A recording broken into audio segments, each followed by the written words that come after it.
Ya, halo pemirsa, apa kabar Anda hari ini? Langsung dari studio IDX Jakarta, saya Prasetyo Wibowo kembali menyapa Anda dalam program Market Review, program yang mengupas isu-isu yang menjadi penggerak ekonomi di tanah air. Live streaming kami bisa Anda saksikan juga di idxnl.com. Dan langsung saja kita mulai Market Review selengkapnya.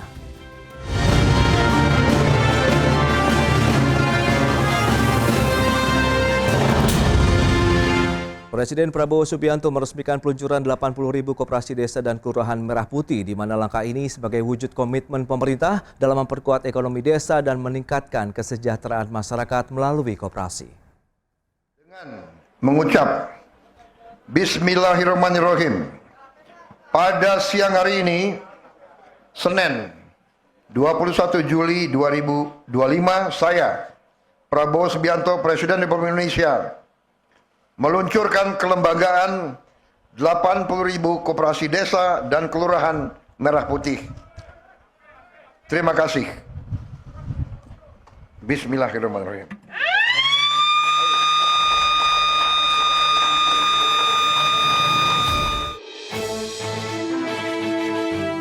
Presiden Prabowo Subianto telah meresmikan peluncuran koperasi desa dan kelurahan Merah Putih di Klaten, Jawa Tengah pada Senin 21 Juli 2025. Presiden menegaskan keberadaan Kopdes Merah Putih akan memangkas rantai pasok dan distribusi kebutuhan pangan serta obat-obatan yang dibutuhkan masyarakat di pedesaan. Sementara itu, Menteri Koordinator Bidang Pangan Zulkifli Hasan mengatakan pembentukan Koperasi Desa Merah Putih menjadi wajah baru koperasi yang mengusung konsep modern, efektif, dan digital. Kita tidak hanya memperingati Hari Koperasi Nasional yang ke-78 bersama Dekopin, tetapi hari ini kita melahirkan wajah baru Koperasi Indonesia, Koperasi Desa atau Kelurahan Merah Putih. Peluncuran kelembagaan Koperasi Desa Kelurahan Merah Putih ini menjadi tonggak awal dalam gerakan baru Koperasi Indonesia yang modern, efektif, digital. Pembentukan Koperasi Desa Kelurahan Merah Putih ini didorong kebutuhan untuk meningkatkan kesejahteraan ekonomi masyarakat desa melalui pendekatan ekonomi kerakyatan yang berbasis pada prinsip gotong royong, kekeluargaan, dan saling membantu. Berbagai sumber, IDX Channel. Ya, pemirsa, untuk membahasnya Market Tengah kali ini, kelembagaan 80.000 Kopdes Merah Putih resmi terbentuk. Kita sudah tersambung melalui line telepon bersama dengan Bapak Panel Barus, Deputi Pengembangan Usaha Koperasi, Kementerian Koperasi Republik Indonesia, kemudian melalui Zoom, Bapak Wijayanto Samirin, Ekonom Universitas Paramadina. Langsung saja kita sapa. Ya, halo Pak Panel Barus, apa kabar? Baik, alhamdulillah baik. Kemudian Pak Wija, apa kabar Pak? Kabar baik, Mas Pras. Assalamualaikum. Waalaikumsalam. Terima kasih atas waktu yang sempatkan, Pak Panel. Tadi sudah disampaikan bahwa Presiden baru saja meresmikan peluncuran kelembagaan Kopdes Merah Putih, begitu ya. Apa yang bisa kita sampaikan? Apakah sudah sesuai target dan harapan dari pemerintah sendiri nih, Pak? Silakan, Pak Panel. Ya, Mas Pras. Jadi peresmian kemarin 21 Juli 2025 di Klaten itu adalah peluncuran kelembagaan 80.000 Koperasi Desa Kelurahan Merah Putih. Nah, peluncuran kemarin itu juga sekaligus menandai chapter pertama di mana tugasnya adalah membentuk kelembagaan telah selesai. Artinya peluncuran kemarin juga menandai masuknya chapter kedua, yaitu bagaimana Satgas ke depan bekerja untuk mengaktifasi kelembagaan 80.000 itu bisa beroperasional usahanya untuk mencapai dampak yang diinginkan. Nanti kemudian ada chapter berikutnya lagi, chapter ketiga, bagaimana usahanya bisa berkembang, skalanya meningkat, sehingga dampak yang diharapkan bisa lebih besar. Seperti itu, Mas Pras. Jadi, chapter pertama kemarin adalah pembentukan kelembagaan 80.000 telah selesai. Sebenarnya Bapak Presiden juga dalam pidatonya menyampaikan bahwa ekspektasi beliau ya mungkin Oktober November sudah selesai, tapi ternyata dengan kerja gotong royong ya sampai 18 kementerian lembaga terlibat, pemerintah provinsi, kabupaten, kota semua terlibat. Ternyata terjadi percepatan, hanya dalam waktu kurang lebih dari 2 bulan, 80.000 kelembagaan ini bisa selesai. Ini juga satu bukti bahwa strategi Bapak Presiden dalam membentuk Satgas untuk urusan perkoperasian ini sangat jitu gitu loh. Ternyata bisa diselesaikan dalam hanya waktu 2 bulan. Tapi ini baru pembentukan sekali lagi kelembagaan. Karena chapter kedua tentu chapter yang lebih menantang bagaimana kelembagaan ini bisa diaktifasi usahanya.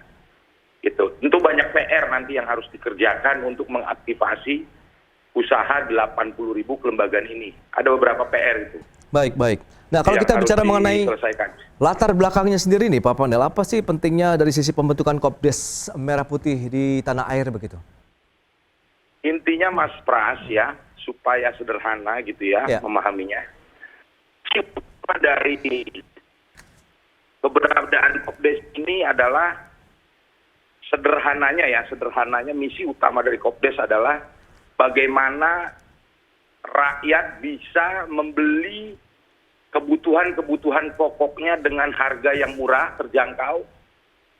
Dan yang kedua, rakyat bisa menjual hasil komoditi yang mereka produksi dengan harga yang berkeadilan. Inti dari misinya itu, bagaimana rakyat bisa membeli komoditi yang dibutuhkan, ya, bahan-bahan pokok yang dibutuhkan dengan harga yang terjangkau, dan rakyat bisa menjual komoditi yang mereka produksi dengan harga yang berkeadilan, dengan harga yang tinggi. Seperti itu. Karena yang terjadi selama ini kebalikannya Mas Pras. Gitu ya, masyarakat beli kebutuhan barang pokoknya masih dengan harga yang tinggi, tapi giliran mereka berproduksi menjual komoditinya mereka dengan harga yang tidak menguntungkan mereka. Nah, keberadaan Kopdes untuk menjawab itu, supaya warga desa bisa membeli kebutuhan pokoknya dengan harga yang terjangkau dan menjual komoditi yang mereka produksi dengan harga yang menguntungkan bagi mereka. Karena kalau ini bisa terjadi, maka tingkat konsumsi itu akan meningkat. Kalau mereka jual komoditi harganya bagus, daya belinya juga bisa meningkat. Ini semua impact-nya ke ekonomi. Baik di desa dan pada akhirnya impact-nya kepada pertumbuhan ekonomi nasional kita. Seperti itu. Baik, kita ke Pak Wija nih. Nah, Pak Wija, bagaimana pandangan Anda begitu dengan pembentukan kelembagaan koperasi tadi, 80.000 Kopdes begitu tersebar di seluruh wilayah Indonesia. Momentumnya sudah tepat atau bagaimana nih Pak Wija? Silakan.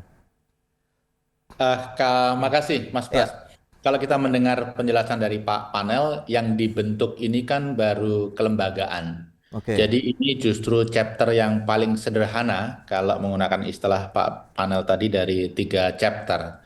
Jadi chapter kedua ketika kita mulai aktivasi, kemudian chapter ketiga bagaimana bisnis mulai bergulir, justru di situ adalah tantangannya.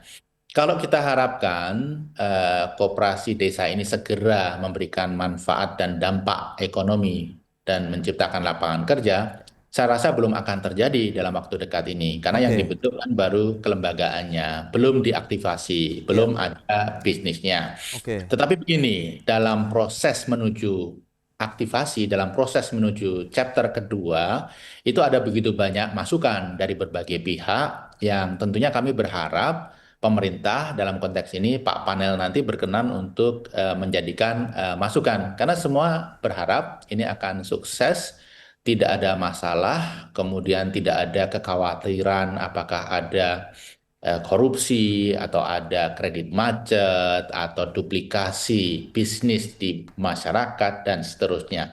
Jadi memang ada PR besar nih bagi pemerintah untuk menemukan konsep terbaik sebelum akhirnya konsep terbaik itu diaktifasi dalam jumlah besar dan masif. Baik. Kita akan lihat nanti mekanismenya seperti apa sih begitu untuk menuju chapter kedua dan ketiga Pak Wija. Kemudian Pak Panel kita akan bahas nanti di segmen berikutnya. Kita akan jeda dulu sebentar ini Pak Wija dan Pak Panel. Baik pemirsa, jangan beranjak dari tempat Anda. Kami akan segera kembali sesaat lagi.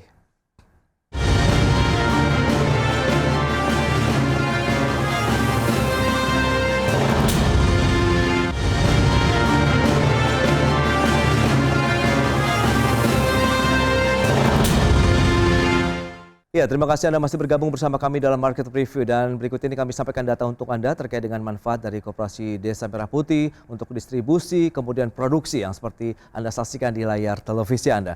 Baik, kita akan cermati bersama. Ini dia. Yang pertama adalah meningkatkan kesejahteraan masyarakat desa, kemudian menciptakan lapangan pekerjaan, kemudian ada pelayanan sistematis dan cepat. 4, meningkatkan partisipasi masyarakat dalam kegiatan ekonomi baik di desa dan sekitarnya. Kemudian ada modernisasi manajemen sistem perkoperasian, menekan harga di tingkat konsumen dan juga meningkatkan harga di tingkat petani. Itu dia ya beberapa manfaat dari Kopdes Merah Putih dari sisi produksi dan juga distribusi. Berikutnya kita lihat untuk jenis gerai Kopdes Merah Putih itu apa saja. Ini dia, kita akan cermati bersama dari sisi produksi kemudian distribusi. Yang berikutnya adalah menekan pergerakan tengkulak ya, dan berikutnya kita lihat jenis gerai Kopdes. Nah, ini dia. Ada gerai sembako, kemudian apotek desa, kemudian kantor koperasi dan unit usaha simpan pinjam, kemudian ada klinik desa, ada cold storage, kemudian logistik atau distribusi. Ini dia.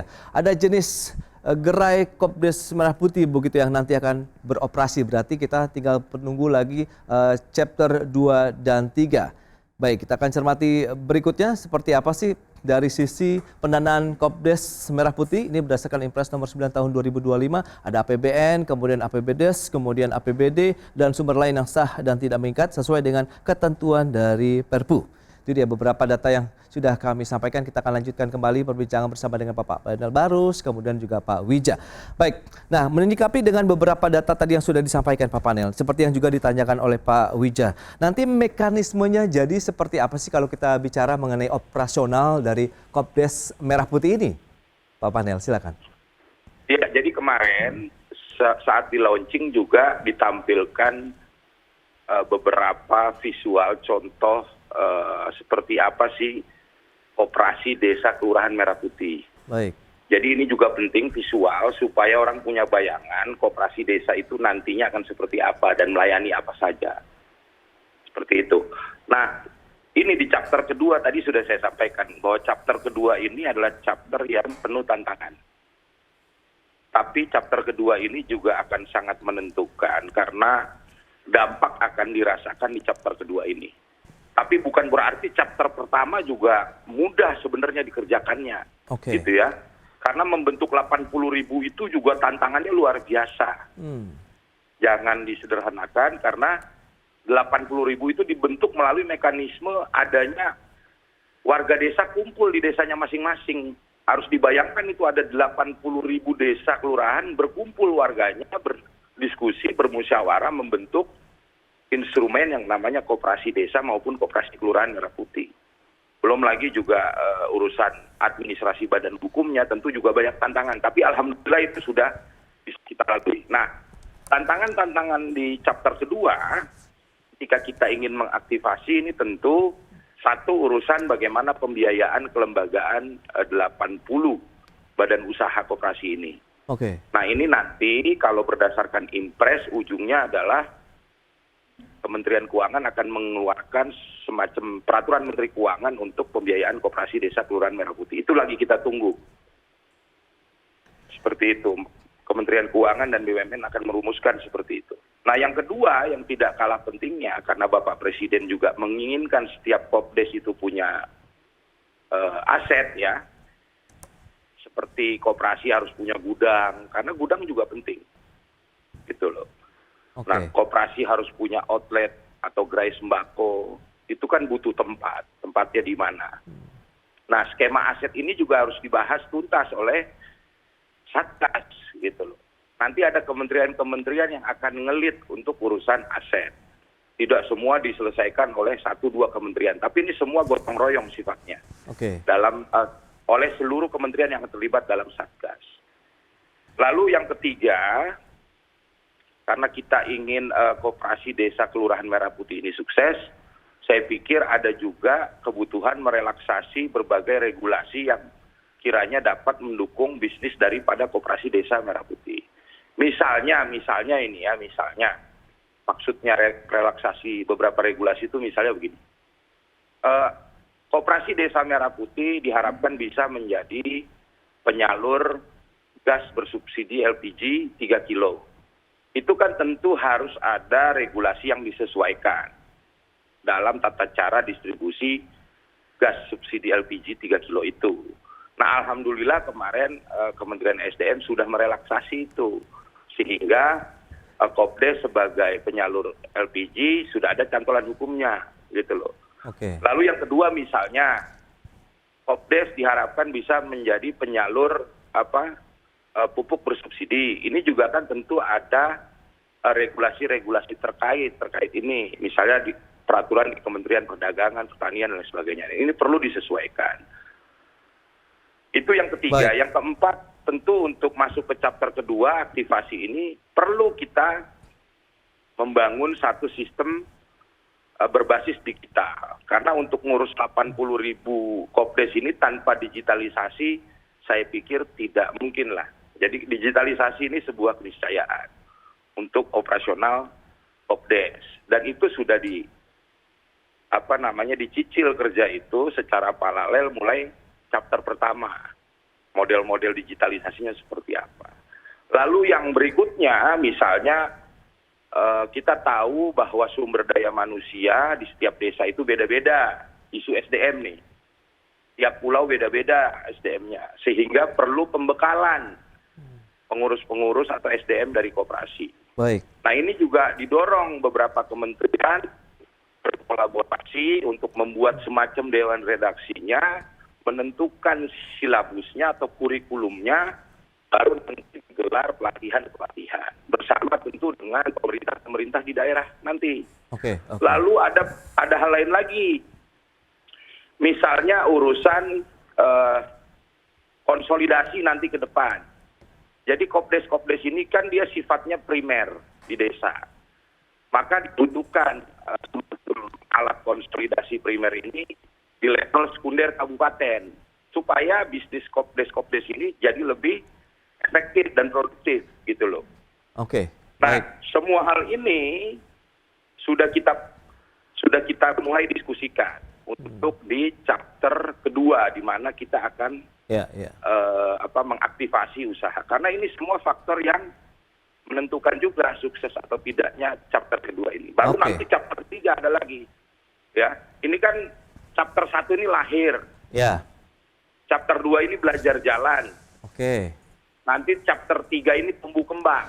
Baik, Peningkatan Pak skala ekonomi dan konsolidasinya. Ya. Seperti itu. Baik, Pak Panel, itu dia beberapa tahapan. Jadi Mas Pras, saya pikir berbagai masukan seperti dari Mas Wija ini tentu kami sangat terbuka. Karena saya lihat teman-teman seperti Mas Wija ini juga sangat mengharapkan bagaimana Kopdes ini bisa sukses. Jadi kami tunggu ini diskusi-diskusi dari para pakar ini memberikan masukan gitu loh. Baik, Pak Panel. Nah, Pak Wija, langsung saja bagaimana tanggapan Anda begitu dengan mekanisme yang tadi sudah disampaikan sudah cukup terstruktur, tinggal bagaimana memasuki chapter kedua dan chapter ketiganya begitu, Pak Wija? Ya, kalau kita melihat dari apa yang dijabarkan oleh Pak Panel tadi, ini koperasi desa itu merupakan program yang sangat masif, sangat besar, sangat impactful, tidak boleh gagal. Karena kalau sukses ini akan mendatangkan kesejahteraan, kalau misalnya gagal ini akan mendatangkan masalah jangka panjang. Jadi bahkan kalau kita lihat tadi skemanya, 80% isu negara ini beres kalau koperasi desa ini berjalan sesuai harapan. Tetapi kan di lapangan, apalagi di Indonesia ini situasinya sangat rumit. Hal-hal yang sederhana saja seringkali sulit untuk melakukan perubahan. Misalnya kita di aspek yang lain mendorong pelaksanaan one single submission untuk mempermudah izin berusaha. Ini kan sesuatu yang sangat simpel, yang terlibat tidak begitu banyak orang menggunakan teknologi juga. Tapi ternyata sampai sekarang setelah 5, 6, 7 tahun itu juga tidak bisa jalan. Jadi chapter kedua ini super berat, super complicated. Jadi kalau saya boleh mengusulkan, kita harus mendorong konsep yang doable, kemudian melalui pendekatan piloting. Apakah 100 koperasi desa dulu atau 1000 koperasi desa dulu segera dibentuk, kemudian dijalankan. Dari situlah pembelajaran kita peroleh. Kita jadikan 100 atau 1000 koperasi itu sebagai laboratorium. Sehingga nanti kalau kita akan lipatkan secara masif, kita sudah melipatkan secara masif suatu model yang teruji. Jadi memang ini tidak mudah.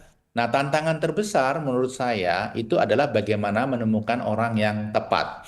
Karena untuk menjalankan bisnis seperti ini tidak saja diperlukan orang yang paham finance, paham manajemen, tapi juga orang yang mempunyai spirit entrepreneurial.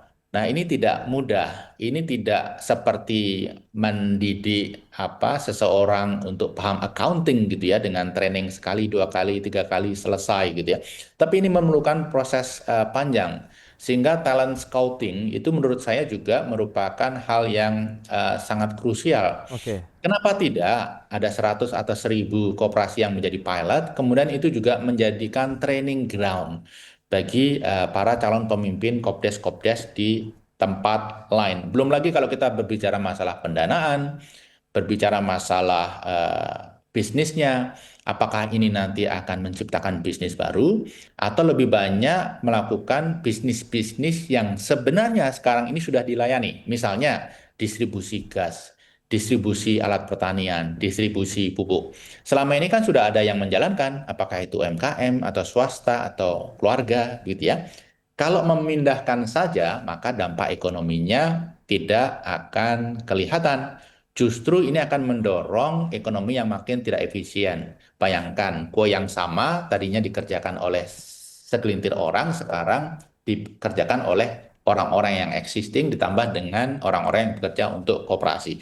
Jadi ada tantangan besar, termasuk bisnis modelnya, termasuk area bisnisnya seperti apa. Oke. Nah, ini menarik Pak Wijaya usulannya. Tapi kita akan lihat tanggapan dari Pak Panel akan seperti apa. Kita akan jeda dulu sebentar Pak Panel, dan juga Pak Wijaya kita akan sampaikan nanti di segmen berikutnya. Dan pemirsa, tetaplah bersama kami.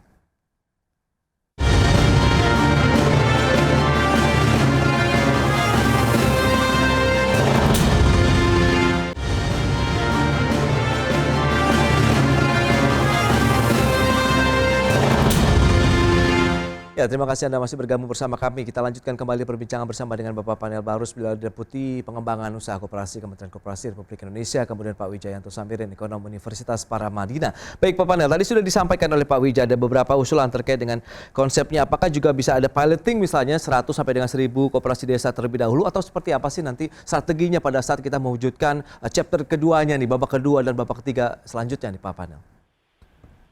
Ya, jadi saya mau jawab satu-satu tadi. Satu misalnya soal aturan-aturan atau regulasi ya. Ini terbukti ya di saat di sini akan masuk chapter kedua regulasi yang mendukung daripada bisnis kopdes ini. Peraturan Menteri SDM nomor 24 5 hari yang lalu atau beberapa hari yang lalu lah, 5 hari yang lalu kalau tidak salah. Ya, yang mengatur tentang bagaimana kopdes sebagai penyalur LPG. Ini satu bukti. Dan saya berharap ini akan dengan regulasi-regulasi yang lain yang bisa mendukung bisnis daripada di Desa Merah Putih. Lalu yang kedua soal isu sumber daya manusia tadi disampaikan oleh Mas Wija, saya pikir itu juga sudah saya sampaikan, dan kesadaran bersama dari kita bahwa salah satu faktor kunci dari keberhasilan kopdes adalah bagaimana mempersiapkan sumber daya manusia koperasinya supaya bisa diandalkan dalam mengelola operasional koperasi tersebut sesuai dengan tujuan-tujuan yang kita capai. Lalu yang ketiga soal tawaran Mas Wija soal piloting, ini juga bukan hal yang berbeda dengan apa yang kami pikirkan, gitu loh. Tapi soal piloting ini kan soal strategi, gitu ya. Memang piloting ini dalam bayangan kami juga ada beberapa hal itu yang bisa didapat dari piloting, ya. Para pimpinan daerah, kepala daerah bisa observasi di situ, ya, di skema piloting. Lembaga pembiayaan juga bisa observasi dalam memberikan pembiayaannya. Oke. Masyarakat juga bisa melihat langsung bagaimana koperasi itu berjalan dan memberikan manfaat. Tentu piloting juga bisa jadi medium pembelajaran bagi koperasi-koperasi desa yang lain yang masih menunggu, yang non-piloting misalnya. Saya pikir itu bukan hal yang perlu diperdebatkan, semangatnya sama, cuman soal cara dan strategi saja. Ada yang strateginya piloting dan tidak berbeda ya sebenarnya. Kita juga tidak mungkin 80.000 itu bisa jalan dalam waktu 1 bulan gitu, tidak mungkin. Karena kita mengerjakannya pasti dari yang mudah dulu pada akhirnya. Yang mudah dulu kita kerjakan mana sehingga dia bisa jadi contoh bagi yang lain seperti itu. Nah, Pak Presiden memang mengharapkan 80.000 ini bisa beroperasi di akhir Desember nanti. Seperti itu. Nah, Baik. untuk bisa mencapai pengoperasian koperasi, tadi ada beberapa isu yang sudah saya sampaikan. Mau jalan 80.000, mau jalan 1.000 atau 2.000, tetap yang namanya pelatihan itu harus disiapkan. Materi ajarnya harus disiapkan. Mau 1.000, 2.000 atau 80.000, sistem digitalisasinya harus dibangun. Jadi semua pekerjaannya tetap ditarik ke depan itu. Walaupun piloting. Gitu loh. Terus mau 1.000, 2.000 atau 80.000, ya, skema pembiayaannya tetap harus diputuskan seperti apa. Skema asetnya harus diputuskan seperti apa. Konsep-konsep konsolidasinya melalui sekunder-sekunder kabupaten itu kan tetap harus diselesaikan di depan. Baik. Sehingga dia pada saat pengoperasian berjalan, semua sistem itu sudah bisa digunakan. Oke. Gitu loh. Baik, Pak Panel. Seperti itu Mas Baik. Pras atau Pak Wijaya. Ya, Jadi ya. tidak ada yang berbeda antara apa yang Hmm. kami pikirkan dengan yang Baik. Mas Wija pikirkan. Ini kalau soal piloting Oke. itu sebenarnya sama saja dengan Oke. bayangan kami. Karena 80.000 itu nggak mungkin bisa langsung jalan bulan Agustus selesai semua, nggak mungkin. Baik, Pak Makanya Panel. Bapak Presiden memberikan rentang waktu sampai dengan akhir Desember. Baik, baik. Tentu rentang waktu yang diberikan Presiden ini tidak perlu kita perdebatkan. Ini hanya jadi semacam pecutan lah buat kami Satgas ya untuk menjalankan ini. Gitu supaya ada batas waktunya Ya. juga. Baik, Supaya Pak nggak Panel. terlalu santai juga ini Satgas bekerja kan. Gitu. Iya, iya, oke. Nah, Pak Wija, lantas bagaimana optimisme Anda begitu dengan kehadiran Kopdes Merah Putih begitu sehingga bisa meningkatkan kesejahteraan masyarakat desa, kemudian bisa mendukung juga pertumbuhan ekonomi nasional secara keseluruhan tadi dengan beberapa info yang sudah disampaikan oleh Pak Panel.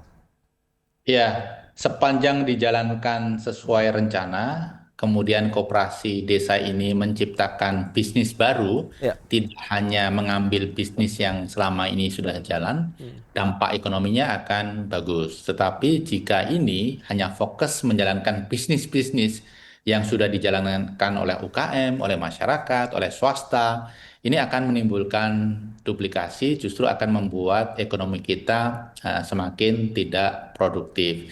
Saya ingin sedikit komentar tentang masalah target, gitu ya. Pemerintah kan punya target MBG 83 juta bulan November tahun ini, tapi ternyata sekarang baru 5 juta. Kemudian target 3 juta rumah ternyata juga masih jauh dari realita. Nah, ini target membentuk 80.000 koperasi desa di bulan Desember. Menurut saya ini juga sangat terburu-buru. Ini bukan sesuatu yang saya ingin diskusikan dengan Pak Panel ya, tetapi masukan kepada pemerintah kepada Presiden begitu. Kenapa tidak targetnya dirasionalisasikan sehingga yang menjalankan di lapangan itu lebih berhati-hati, tidak gerasa gerusuh, hasilnya lebih bagus karena semuanya ada basis analisis yang memadai. Saya kok tetap yakin ya, karena kita berpikir pemerintah ini kan masih 5 tahun atau bahkan 10 tahun ke depan gitu ya, tidak perlu terlalu buru-buru.